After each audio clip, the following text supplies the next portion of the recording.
Indian police arrested two youth in Bandipore district. The youth were arrested by Indian police during cordon and search operation in Kehnusa area of the district. The youth were arrested on the fake charge of being underground workers of Mujahideen.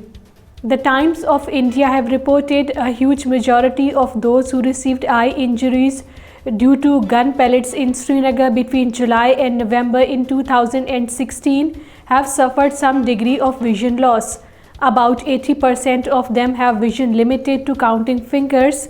It said the injuries imposed a significant physical, emotional and socio-economic burden on society and the patients, mostly males in the age group of 20 to 29 years.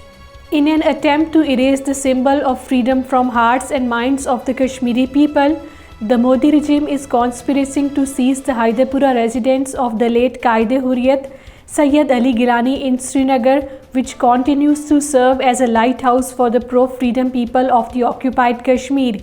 Indian media reported that the preparations in this regard have been completed and orders for confiscation of the property may be issued any time. An unidentified body of a man was found in Bandipore area of South Kashmir's Pulwama district on Monday. An official told the media that some passers-by spotted the body lying in Kadlabal area of Bandipore and informed the police. Police party rushed to the spot and recovered the body.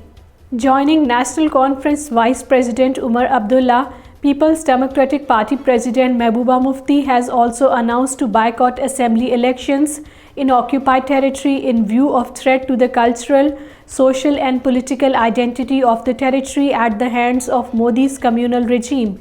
Earlier, National Conference President Farooq Abdullah announced that his son Umar Abdullah would not contest assembly elections till statehood to Jammu and Kashmir is restored.